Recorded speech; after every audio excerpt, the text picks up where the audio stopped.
Monsieur le Président, mes chers collègues, aujourd'hui, c'est un des rares moments où tous ensemble, nous sommes ici réunis pour parler de nous-mêmes.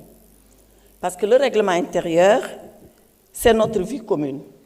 Comment nous allons fonctionner, comment nous allons nous comporter, comment nous nous organisons, comment nous débattons et comment nous sommes sanctionnés quand nous sommes coupables de faute. Voilà pourquoi cet exercice est un exercice important. Et voilà pourquoi, quand on l'engage, on demande à ce que l'Assemblée nationale, dans toutes ses composantes, c'est-à-dire la majorité, l'opposition parlementaire, les non-inscrits, que tous se mettent ensemble et essayent de porter un texte qui est le socle de leur vie en commun. Et à cette étape de mon propos, je voudrais remercier tous les collègues parlementaires.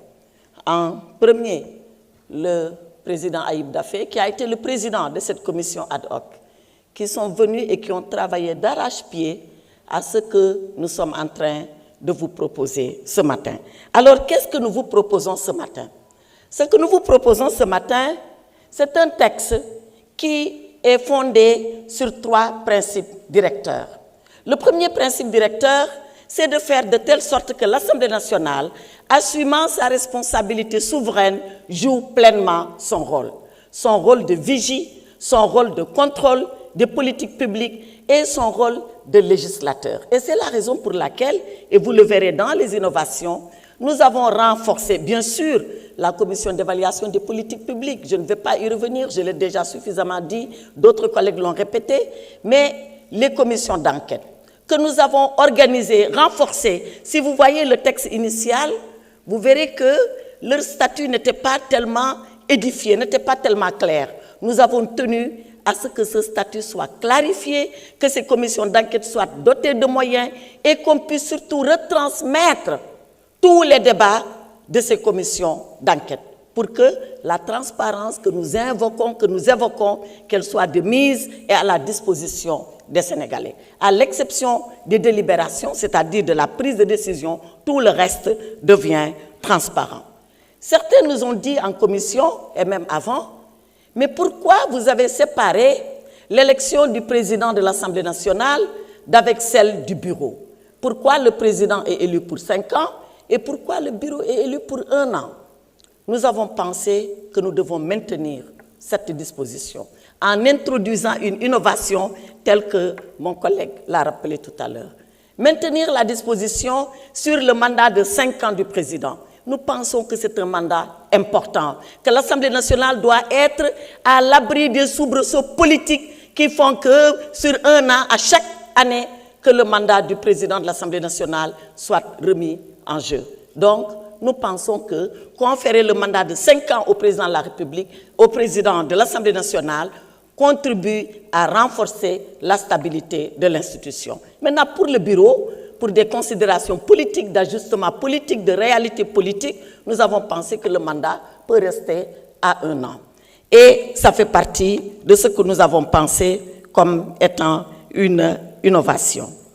L'autre chose à laquelle nous avons travaillé, c'est la protection du député.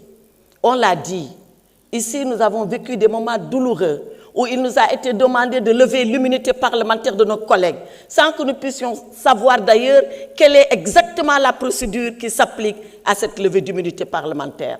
Nous y avons travaillé et nous avons donné des indications de procédure pour la levée de l'immunité parlementaire. Lorsqu'un collègue est condamné, nous l'avons dit, souvent on dit il est condamné, il perd son mandat. Et s'il est condamné à une amende, c'est une condamnation, doit-il perdre le mandat pour une amende?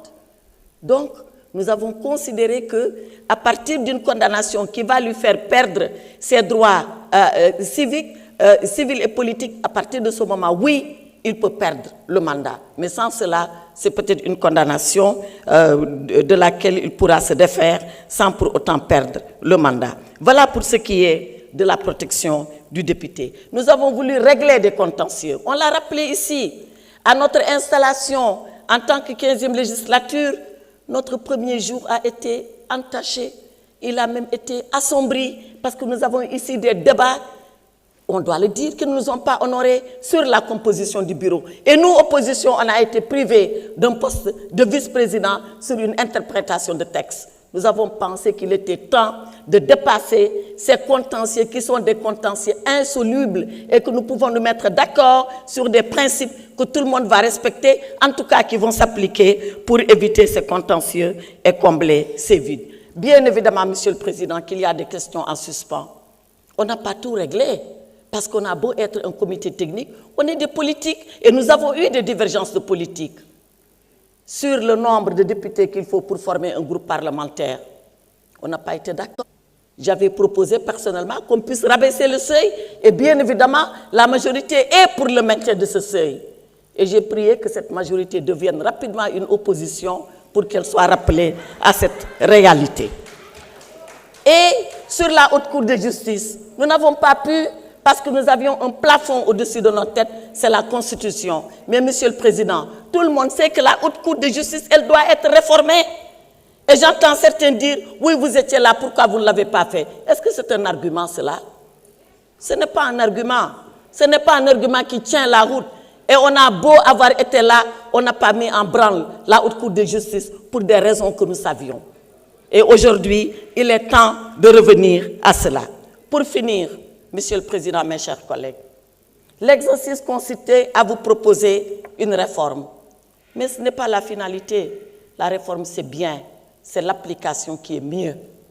Il faut que ce règlement intérieur, nous prenions l'engagement de l'appliquer. Et pour l'appliquer, Monsieur le Président, on dit toujours que le Président de la République est le gardien de la Constitution. Vous, Monsieur le Président, vous êtes le gardien du règlement intérieur. Seul le règlement intérieur vous met là où vous êtes et vous indique de nous dire, nous, ce que nous devons être et comment nous devons l'être.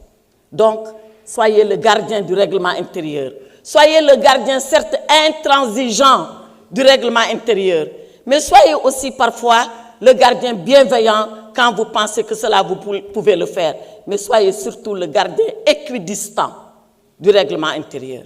Et le gardien équidistant, c'est de considérer que dans cet hémicycle, majorité, opposition comme non inscrits ont les mêmes devoirs, qu'ils ont les mêmes droits. Nous vous faisons confiance, mais nous resterons vigilants.